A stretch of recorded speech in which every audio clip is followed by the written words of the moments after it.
Yaani kile kitu anachokiongea leo ni kuchapia mwanzo mwisho. Kwa nini dada shida gani? Sijui mwenyewe. Mapenzi, lakini mapenzi plus maisha unaweza ukajikuta unaongea mwenyewe njiani, unahesabu majani. Mimi kuna kipindi nahesabu majani mwenyewe, unajua njiani. Zilizidi. Mpaka mtu anaweza mbona kama unaongea mwenyewe? Unajiona kama ila mimi najiona niko sawa. Wewe unajiona uko sawa, lakini watu ndio wanakuona huko sawa. Ndio ndikuwa hivyo. Kwa hiyo ukipita na kata jani hivi.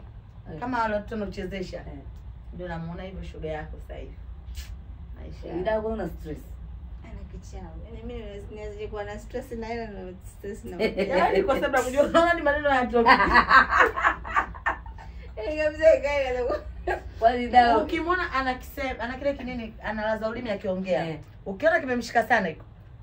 Mambo yako.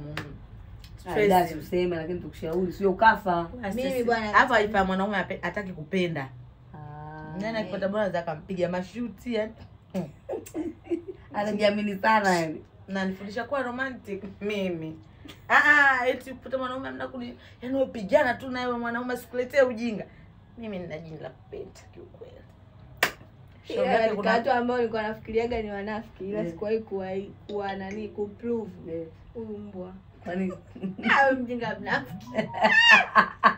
Ndio mnafiki. Kumwambia ukweli hapo. Ndio mko mnafiki. Lakini dada kama una kweli unashinda tuambie. Mimi bwana sina kama maisha ya kusema ni fake maisha yangu. Wala umeongea vizuri, sisi nimenyamaza kimya. Mimi vitu ambavyo siviwezi ni kufake. Sasa huyu anataka mimi niishi. Mapenzi yanakufake. Tulia basi. Nikwambie kitu mamangu. Wewe si upo romantic. Mimi ndo yani nilivyo. Kila mtu ameumbwa yeye. Ndio maana mimi sijakupigana na mwanaume, ndio nakwambia nipigana. Basi dada Mungu. Umeambiwa ukapigana. Huyu rafiki yake mnafiki tena. Naye kapigwa. Anapiga vizuri wanaume, nimeambiwa vizuri. Mtu ambaye niliwahi kumpigaga ni baba na peke yake tena usingizini. Nilikuwa nataka jikamatisha onyo kwa sababu ashalimlia yeye kashampiga ile na visa.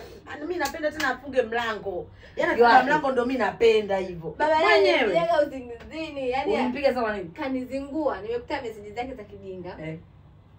Titi na mwanamke mimi. Sasa jamani mimi na maswali ndani niwaulize. Tuanze na nani kati ya nyinyi? Ana mshambenga. Ana idai. Idai ndo mwenye maswali. Nimeabba dunia. Haya, kwa nianze na nani? Idai. Na Idaya binti Boli. Binti wa Kizalamu. Haya. Na marafiki wanafiki jamani. Haya. Idaya. Be. Hivi wewe ni kitu gani ambacho mwanaume akikufanyia huyo mwanaume hautaki hata kumsikia kwenye maisha yako, hata kumwona kwenye maisha yako? Kitu gani akikufanyia? Dharau. Mimi kitu ambacho siwezi kukivumilia ni dharau peke yake. Kikubwa na unyanyasaji. Ila kikubwa kabisa ambacho kitanikwaza ni dharau, kwa sababu dharau ndio inazaa vitu vingi. Inazaa chuki, inazaa unyanyasaji, inazaa vitu vingi. Kwa hiyo mtu akishakuwa tu na dharau, lakini dharau mimi najua hawezi kunipa ile heshima ya mke, hawezi kunipa heshima ya mpenzi, hawezi kunipa heshima yoyote. Kwanza hawezi kunipenda. Kwenye dharau tu hakunaga mapenzi. Of course. Yeah. Jibu zuri. Haya bidada. Mtume. Unaitwa nani? Chanuo Nchakari. Na nikuulize swali. Hivi ni kitu gani mwanaume akikufanyia huyo mwanaume utahisi anakupenda sana? Kwamba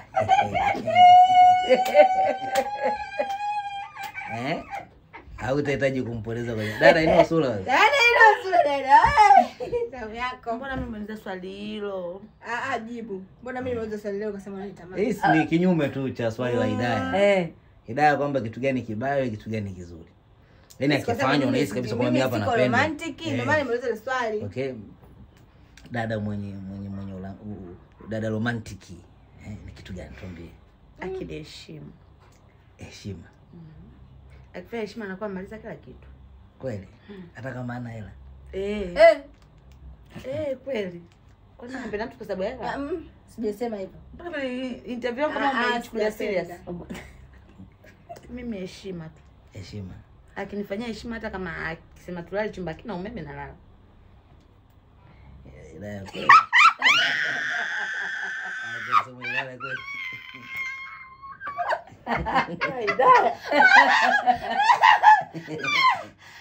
Janu, rafiki yangu nakupenda. Haya. Dada mkubwa. Assalamu alaykum. Wa alaykum salam. Sasa dada mkubwa, wewe hapo ikitokea kwa mfano mumeo Unaenda mbio. kaongeza mke wa pili utafanya? Huyu baba si nitampiga. Si nitamfanyaje jamani huyu baba? Wiki nzima. Yaani adhabu yake ya kwanza, Usiombe kwanza. Unampiga usingizini. Nikaka sunda mimi simpigi usingizini. Yaani nambuza namuingiza ufunguni numo namtoa namuingiza. Yaani vurugu tu, siku nyingine analala chooni, kwanza siku ya kwanza atalala chooni wiki nzima. Kiuchawi au kile? Ya sio kiuchawi, yani na kumfungia simuone kikufuri. Kaba afungue umepotea. Hiyo wiki nzima. Hali yani. Kula na wana maana. Hasa ataishije kule? Choni. Kuna joto tu lakini Ndo adabu ataipata. Ai, ukimtoa na kwa watatu unajua wanaume. Yaani baba siku unamfungulia tu. Simfungulii. Yaani kwanza hiyo ni wiki. Huyo mke atamtafuta miezi 6 mume amuone. Sasa kutakuwa na ndoa tena. Hapo labda umfungie ndani. Ukija unafungua, unamkuta ndani, unafungua na ndani atakuwa amelala sehemu nzuri kule. Kwanza na yaani wiki nzima kwanza chooni. Watu waingie.